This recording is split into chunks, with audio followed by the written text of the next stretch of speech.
No me invitaron a la reunión donde se salvó la empresa. Pero fui yo quien tomó la decisión. Ese otoño, las hojas de Charlotte nunca cambiaron de color. Simplemente se curvaron y se amarillearon, como si estuvieran demasiado cansadas para la ceremonia. Recuerdo observarlos desde la ventana de la sala de conferencias, porque allí estaba el día que llegó la subvención de la ciudad. El grupo de Whitaker y Lanston estaba sangrando. La crisis de 2008 destrozó el mercado inmobiliario. Y para cuando la salud de mi padre empezó a deteriorarse, nuestra empresa tenía más restauraciones históricas a medio terminar que flujo de caja. Para entonces, mi hermano Chase ya se había mudado a Nueva York y estaba construyendo algo que él llamaba un ecosistema de marca en torno al futurismo urbano. Dio charlas TED y lanzó un podcast sobre ciudades inteligentes, que fracasó después de 6 episodios. Yo, mientras tanto, dirigía una modesta firma de arquitectura en Boston, centrada en la restauración sostenible. Nada llamativo. Pero cuando recibí la llamada, papá está en el hospital, la junta está nerviosa, estamos perdiendo clientes. No lo dudé. Llegué a casa. Sin título, sin garantías. Solo una pila de acuerdos de confidencialidad, una propuesta de subvención a medio terminar y la voz de nuestro jefe de finanzas diciendo, «Gracias a Dios que estás aquí, Avery». Durante 3 años, lo reconstruí en silencio. Renegocié nuestros contratos con las sociedades de preservación. Conseguí una subvención federal para la revitalización.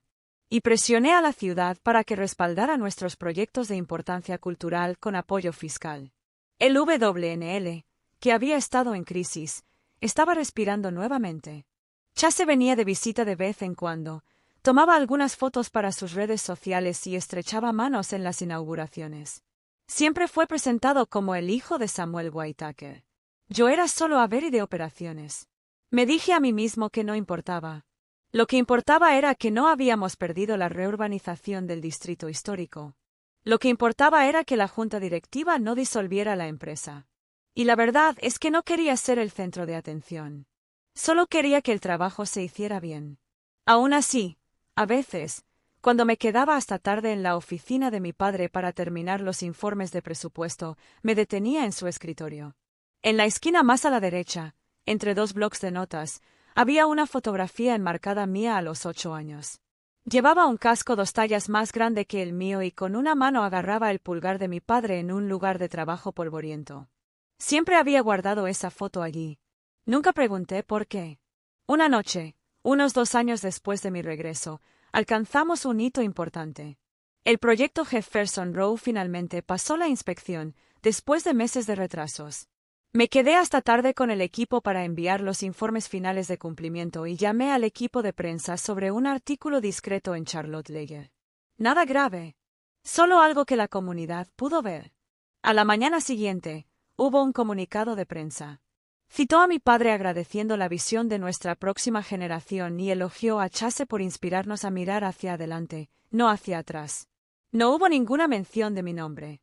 Releí el párrafo 3 veces. Sentí como si mi cuerpo estuviera en otro lugar completamente diferente. No estoy enojado. Solo estoy flotando. Esa semana, organizamos una pequeña cena para inversores en The Calems, nuestra propiedad familiar, ahora alquilada para eventos. Llegué temprano para ayudar con la instalación. Estaba ajustando una representación enmarcada de nuestro último proyecto cuando miré la mesa principal. La pieza central había sido reemplazada. Donde una vez estuvo mi foto de la infancia en el escritorio de mi padre, ahora había una foto brillante de 11x14 de Chase estrechando la mano del alcalde en una conferencia tecnológica. Sonriente, confiado, iluminado perfectamente. No dije ni una palabra. Simplemente me disculpé y di un paseo detrás del jardín. Me apoyé en el muro de piedra que mi bisabuelo había tendido con la mano y escuché el viento correr entre las ramas desnudas. Y, por primera vez en años, me pregunté, si el trabajo no fuera suficiente, ¿qué lo sería? Todo empezó con el lugar de estacionamiento. El que está afuera del edificio de oficinas del centro, marcado con un pequeño cartel blanco, reservado C. Whitaker. Me detuve cuando lo vi. Ese lugar había estado vacío durante meses. Nadie lo usó. Ni siquiera los contratistas visitantes. Todavía utilizo el garaje del otro lado de la calle, como siempre lo había hecho. Cuando entré, Chase estaba en el vestíbulo, estrechando la mano de alguien del Lanston Bank. Sonrió como si hubiera estado allí todo el tiempo. «Hola, hermana», dijo, dándome una palmadita en el hombro como si fuera un invitado más en la fiesta. Deberías haber visto la luz en los ojos de papá cuando le dije que estaba. Regresaré a tiempo completo. Esa tarde, se envió un correo electrónico interno. Estábamos entusiasmados por anunciar que Chase Whitaker asumirá el cargo de director de innovación. Innovación, una palabra que lo dice todo y nada. Se movió rápido. En cuestión de semanas, nuestra oficina se llenó de consultores de marca, estrategas de experiencia digital y jóvenes analistas que no paraban de repetir frases como «gificar la experiencia patrimonial». Propusieron recorridos por el proyecto Jefferson Row con realidad aumentada, códigos QR en ladrillos y un boletín de suscripción llamado Living the Legacy. Pedí una reunión privada. No estoy en contra de la modernización, dije, pero construimos confianza honrando el pasado. Prometimos a estas comunidades respeto, no espectáculo. Él sonrió como si estuviera siendo sentimental. Ha sido increíble con el trabajo preliminar, Avery. En serio. Pero la ciudad está avanzando. La gente quiere historia, no solo estructura. Cuando se lo comenté a nuestro padre más tarde, me dio una palmadita en la mano y dijo, «Tú eres el estable. Deja que tu hermano lo intente. Deja que lo intente». Recordé cuando intentar significaba aprender las leyes de fonificación, asistir a las reuniones del consejo vecinal y levantarme a las 5 de la madrugada para discutir con los proveedores sobre los precios de la madera recuperada. Observé cómo Chase presentaba propuestas que parecían manifiestos tecnológicos. Presentó proyectos a inversores privados que aún no habían sido analizados. Redirigió fondos de una restauración para patrocinar una elegante campaña de vídeo llamada El Nuevo Sur Habla, con imágenes de dron y una banda sonora que parecía un anuncio de Levi's. Una tarde, nuestro director financiero entró en mi oficina, visiblemente incómodo. Firmó un paquete de producción de 6 cifras. Avery, ni siquiera fue revisado por la junta. Le envié una consulta formal a papá. No hubo respuesta. 3 días después, me eliminaron del hilo de correo electrónico para la correspondencia con los inversores. Ese viernes llegué temprano. Fui a los archivos, la pequeña sala de registros del proyecto donde guardamos todos los permisos, todas las notas de reuniones, todas las cartas de la comunidad de la última década. Saqué la propuesta de subvención original que había escrito para la renovación del Teatro Franklin. El papel estaba hablando en los bordes. Aún podía ver la marca de tinta que había corrido con el bolígrafo por la frustración después de 3 revisiones seguidas. Era el tipo de documento que nadie jamás redactaría, pero había mantenido unida a una empresa. Mientras lo deslizaba nuevamente dentro de la funda, algo me llamó la atención en el estante superior. Una pila polvorienta de carpetas de propuestas etiquetadas como proyectos diferidos. Había luchado por sitios que tuvieran significado cultural, no comercial. Tomé uno y lo abrí. La Biblioteca Henderson, una antigua escuela de alfabetización para negros convertida en centro comunitario. Chase lo había descartado la semana pasada. Dijo que no era escalable. Me senté en el suelo con ese archivo en mi regazo y me pregunté en voz baja, ¿cuándo empezó a significar tan poco hacer lo correcto? La invitación llegó en un sobre suave de color crema, sellado con el escudo de la empresa. Cena de los fundadores de Whitaker y Lanston, en honor a la próxima generación. Ya sabía lo que era. La cena se celebró en The Callums, la propiedad histórica de nuestra familia, que ahora se utiliza para eventos de la Junta y eventos de recaudación de fondos de alto nivel. Lo restauré yo mismo, negocié todos los permisos para las ventanas, elegí la pintura que coincidía con el acabado original de 1894 e incluso rescaté las cornisas podridas con mis propias manos. Y ahora me tocaba asistir como invitado. Cuando llegué, Chase ya estaba dando órdenes bajo la lámpara, con la corbata ligeramente desabrochada para dar efecto. Detrás de él colgaba una pancarta con la marca, construyendo el futuro Whitaker. Luego me quedé helado al oír la frase, «Mo y Lanston, solo Whitaker». La cena se sirvió bajo una carpa de luces de colores. Me colocaron en una mesa auxiliar con miembros jubilados de la junta directiva y algunos consultores jóvenes. La mesa principal, donde estaba sentado mi padre, tenía una silla vacía. Por un momento pensé que era mío. Pero justo antes de que comenzaran los discursos, Chase se acercó detrás de mi padre y tomó ese asiento. El fotógrafo tomó una fotografía. Y cuando brindaron por el nuevo capítulo, nadie miró en mi dirección. El discurso fue breve. Mi padre se levantó lentamente, con la voz más delgada de lo que recordaba, pero clara. Esta noche se trata del legado, dijo, y del coraje de mirar hacia adelante. Construí esta empresa sobre la base de la tradición, pero el futuro, pertenece a quienes pueden reinventarlo. Puse una mano sobre el hombro de Chase. Estas son las manos correctas ahora. Chase entiende lo que sigue. El público aplaudió. Yo no, porque estaba demasiado ocupado repasando mentalmente la frase, las manos correctas. Más tarde, mientras los invitados se mezclaban, regresé a la casa principal, a la habitación que solía ser el estudio de nuestro padre. Todo había sido reorganizado. Los libros que había catalogado para el fondo de preservación estaban guardados en cajas.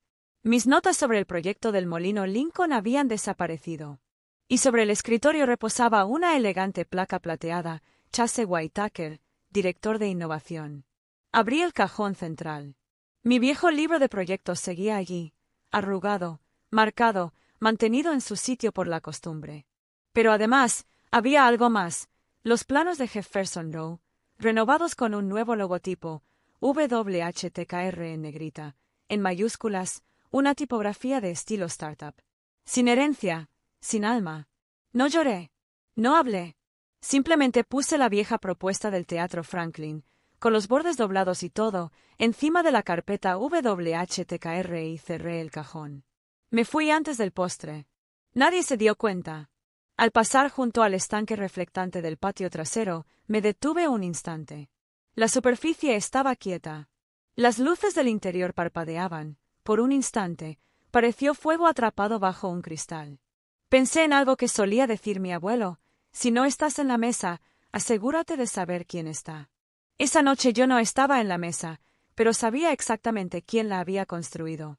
3 semanas después de la cena, recibí una llamada de Marisol, una urbanista con la que trabajé cuando estábamos luchando para salvar la biblioteca Henderson. Pensé que te habías ido, dijo en voz baja. Pero pensé que debías saberlo. Nos están bombardeando con solicitudes de rezonificación relacionadas con tu apellido. No respondí de inmediato. Continuó. Es esa parcela de la ciudad inteligente en East Sexto. Están intentando que el ayuntamiento la apruebe rápidamente, pero ninguna organización comunitaria ha dado el visto bueno. Cerré mi portátil. La última vez que vi esa propuesta de sitio, todavía era conceptual, distrito textil histórico, con mucho tráfico peatonal, zonificación frágil y muy protegido. A finales de mes, mi bandeja de entrada estaba llena de hilos reenviados automáticamente, demandas, protestas, filtraciones anónimas de empleados que renunciaban a mitad del proyecto. Una línea de asunto decía simplemente: WHTKR acusado de engañar a los inversores. Nunca los abrí. No me hacía falta, porque sabía exactamente dónde aparecerían las grietas. Chase tomó lo que habíamos construido, estable, meticuloso y doloroso, y lo convirtió en un discurso de presentación.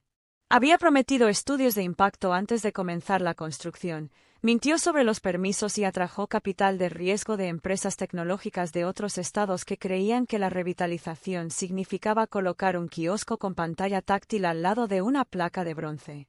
Y ahora, todo se estaba desmoronando. El ayuntamiento congeló el proyecto East Sexto. La alcaldesa se distanció en un comunicado. Los antiguos clientes se retiraron por completo de las renovaciones del centro.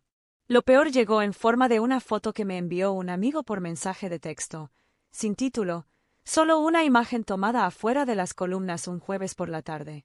Estacionamiento vacío. Setos descuidados. Una pancarta descolorida, medio desprendida de la puerta, ondeando al viento. No hay gente. No hay luces. Solo un nombre que el clima va recuperando poco a poco. Mi padre sufrió un derrame cerebral leve el día que se hizo pública la votación del consejo. Chase voló a Denver para reunirse con patrocinadores. Me quedé en casa. No porque no me importara, sino porque entendía algo que nadie más en esa familia parecía aprender jamás. Cuando una casa se derrumba, No vuelves corriendo a entrar solo porque ayudaste a construirla. Ese fin de semana pasé por las columnas una última vez. No entré. Simplemente aparqué al otro lado de la calle y observé cómo un equipo de limpieza cargaba restos en una camioneta, centros de mesa, sillas plegables, carteles sin usar. Entonces la vi, Clarice, la esposa del jardinero, que estaba allí desde que yo era niña. Ella estaba quitando maleza en la puerta principal, de espaldas a mí. Casi bajé la ventanilla. Casi la llamé. Pero no lo hice, porque no quería escuchar la pregunta en su voz: ¿dónde estabas cuando todo se vino abajo?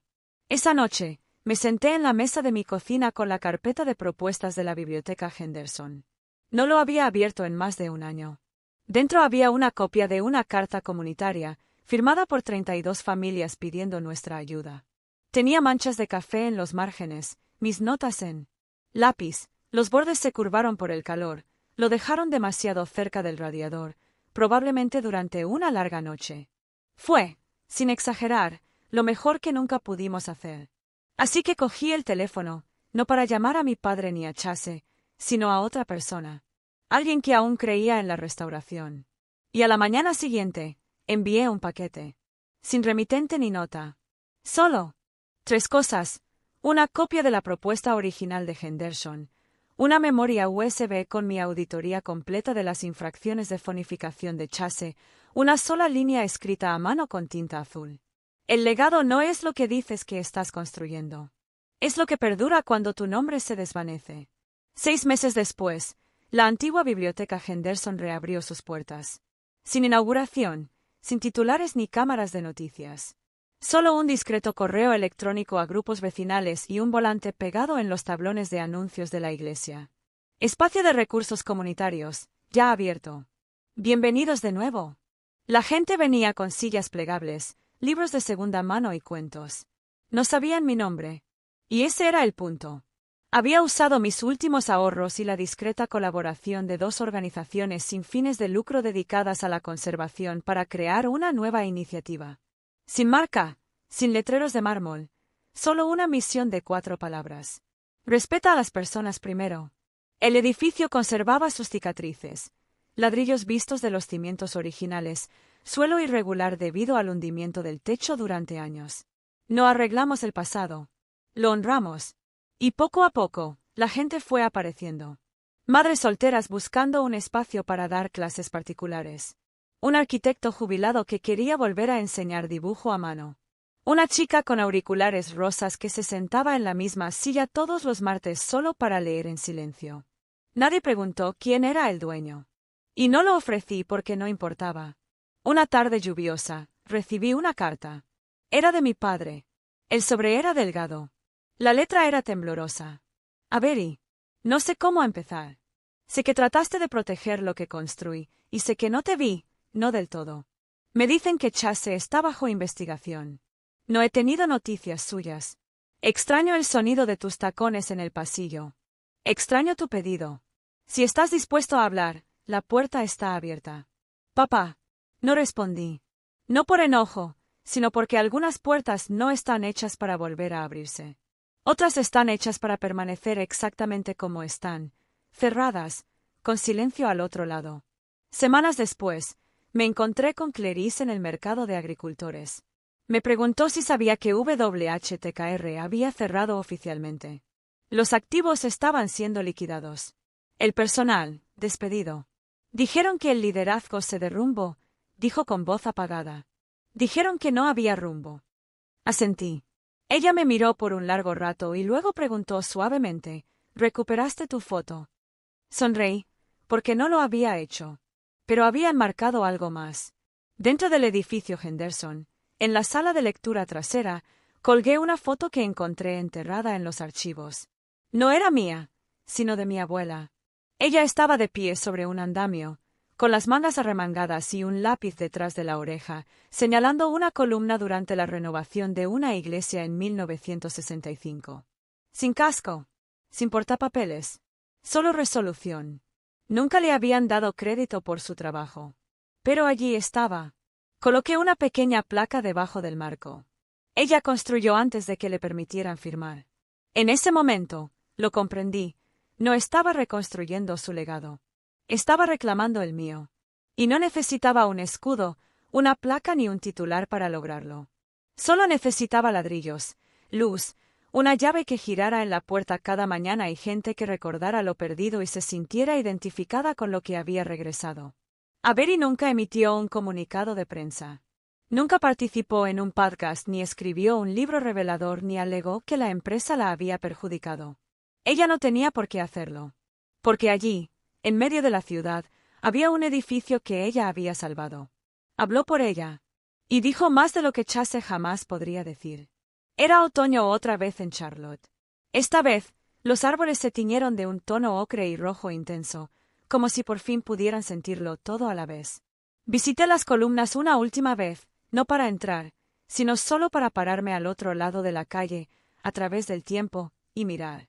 La urbanización estaba tranquila. El edificio había sido embargado y estaba a la espera de ser comprado. Las letras WHTKR habían sido desprendidas de la puerta principal, dejando atrás contornos tenues, fantasmas de un nombre que nunca estuvo destinado a perdurar. Pero alguien había limpiado el camino. Los setos habían sido podados. Y justo en la entrada, fijado a la verja de hierro con 4 cerrojos silenciosos, había algo nuevo. Una placa de bronce. Limpia. Sencilla. Sin florituras. Decía, originalmente restaurado bajo la supervisión de Avery Whitaker, cuya contribución no figuraba en los registros públicos. Esta corrección es permanente. Yo no lo puse ahí. Nunca supe quién lo hizo. Semanas después, un amigo me envió una foto por mensaje de texto. La placa se había compartido en un blog local de conservación. Sin contexto. Solo la imagen y un pie de foto. Algunos legados sobreviven incluso cuando borras el nombre. De regreso en Henderson, la primera clase de arte para niños comenzó en el estudio del sótano. Hojas de papel pegadas a la pared. Crayones por todas partes. Zapatitos tirados debajo de las mesas. Me quedé en el pasillo mientras pintaban. Una niña preguntó si podía usar el color dorado para el techo, aunque el verdadero era negro. Le dije que podía. Ella sonrió como si fuera la primera vez que alguien decía que sí. Me quedé un rato más ese día. Antes de irme, caminé hacia la habitación de atrás, donde todavía estaba colgada la foto de mi abuela. Extendí la mano y enderecé el marco apenas un poco. Luego apagué las luces, cerré la puerta y salí. No hubo prensa ni entrevistas, pero el edificio permaneció iluminado. La llave se mantuvo caliente. Y la verdad permaneció en su lugar. No dejé ninguna nota. No registré la marca. No corregí el registro impreso. No lo necesitaba, porque el legado no necesitaba ser escuchado en voz alta. Solo necesitaba ser real. Si tu nombre nunca estuvo en la pared, pero tus manos construyeron la casa, simplemente deja una marca debajo.